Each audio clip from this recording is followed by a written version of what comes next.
નમસ્કાર દર્શક મિત્રો, હું નીતિન પટેલ. તમે જોઈ રહ્યા છો મારું મહેણા ન્યૂઝ. હવે જોઈએ આજના સમાચાર. સાબરકાંઠા જિલ્લાના પ્રાંતિજ તાલુકાના સલાલ નજીક આવેલી જાણીતી તિરુપતિ હોટલમાં અચાનક ભયાનક આગ ફાટી નીકળતા સમગ્ર વિસ્તારમાં ભારે અફરાતફરી અને ભયનો માહોલ સર્જાયો હતો. આગ લાગતા જ હોટલમાં હાજર ગ્રાહકો અને સ્ટાફમાં જીવ બચાવવા માટે દોડાદોડ મચી ગઈ હતી.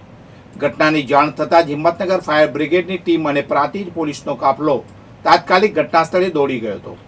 ફાયર ફાઇટરોએ ભારે જહેમત બાદ આગ પર કાબૂ મેળવવાનો પ્રયાસ કર્યો હતો. જ્યારે આગ કયા કારણથી લાગી, કોઈ જાનહાની થઈ છે કે તે અંગે પોલીસ અને ફાયર વિભાગ દ્વારા વધુ તપાસ હાથ ધરવામાં આવી છે. હિંમતનગર શહેરના મહિતાપુરા વિસ્તારમાં આવેલા સિદ્ધાર્થનગર ખાતે એક મોટી દુર્ઘટના સામે આવી છે, જે જીઓ કંપનીના એક મોબાઈલ ટાવરમાં અચાનક આગ ફાટી નીકળી હતી. ટાવરમાંથી અચાનક ધુમાડાના કાળા ગોટે ગોટા નીકળતા સ્થાનિક રહીશોમાં ભારે ફફડાટ અને અફડાતફડીનો માહોલ સર્જાયો હતો. ઘટના અંગે સ્થાનિકો દ્વારા તાત્કાલિક ફાયર બ્રિગેડને જાણ કરવામાં આવતા હિંમતનગર ફાયર વિભાગની ટીમ મિની બ્રાઉઝર સાથે ઘટના સ્થળે દોડી ગઈ હતી અને ભારે જહેમત બાદ આગ પર સંપૂર્ણ કાબૂ મેળવ્યો હતો. ફાયર ઓફિસના જણાવ્યા અનુસાર આગ ઓલવી દેવામાં આવી છે. જોકે શોર્ટ સર્કિટ કે અન્ય કોઈ કારણસર આગ લાગી તે અંગે હજુ સુધી કોઈ ચોક્કસ કારણ જાણી શકાયું નથી. અરવલ્લી જિલ્લાના બાયડ તાલુકાના અલવા પ્રાથમિક શાળા નજીક સાંજના સમયે કાળજુ કંપાવી દેનારો ગમખ્વાર અકસ્માત સર્જાયો છે.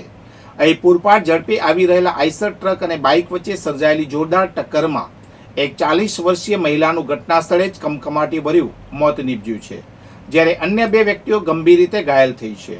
મૃતક મહિલાની ઓળખ મૂળ બિલવણિયા ગામના પરમાર ભાવનાબેન રમેશભાઈ તરીકે થઈ છે. અકસ્માતને પગલે રોડ પર ચીસાચીસ મચી ગઈ હતી અને સ્થાનિકો એકઠા થઈ ગયા હતા. ઈજાગ્રસ્તોને તાત્કાલિક 108 એમ્બ્યુલન્સ મારફતે વાત્રક હોસ્પિટલ ખાતે સારવાર અર્થે ખસેડાયા છે.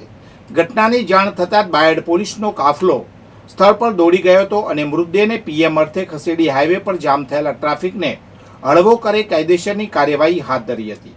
કેન્દ્રીય પ્રત્યક્ષ વેરા બોર્ડ નવી દિલ્હીના સભ્ય મોના સિંહે પાટણ જિલ્લાની સત્તાવાર મુલાકાત લીધી હતી.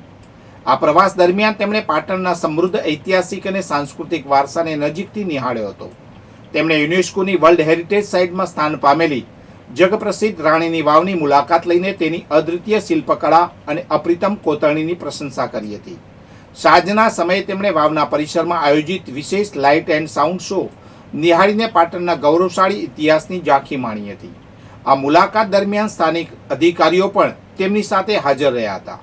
બનાસકાંઠા જિલ્લાના થરાદ તાલુકાના નાગલા પુલ નજીક એક 25 વર્ષીય યુવકે નર્મદા કેનાલમાં ઝંપલાવીને આપઘાત કરી લેતા સમગ્ર પંથકમાં ચકચાર મચી ગઈ છે.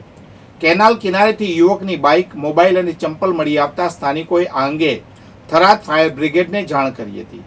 ઘટનાની માહિતી મળતા જ ફાયર ઓફિસર વિરમજી રાઠોડની ટીમ તાત્કાલિક સ્થળ પર દોડી ગઈ હતી અને આશરે 1 કલાકની ભારે જહેમત બાદ કેનાલમાંથી યુવકનો મૃતદેહ બહાર કાઢ્યો હતો. મૃતકની ઓળખ લોરવાડા ગામના મુકેશ અડિયલ તરીકે થઈ છે, જેઓ પરિણીત હતા અને 2 સંતાનોના પિતા હતા.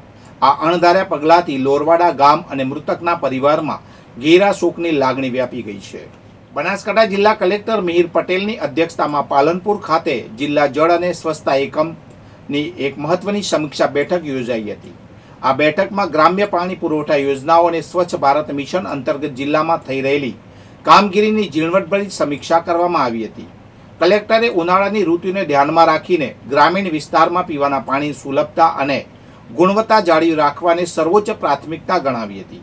તેમજ પાણી સંબંધિત સ્થાનિક લોકોની ફરિયાદોનું ઝડપી નિવારણ લાવવા અધિકારીઓને જરૂરી માર્ગદર્શન અને સૂચના આપ્યા હતા.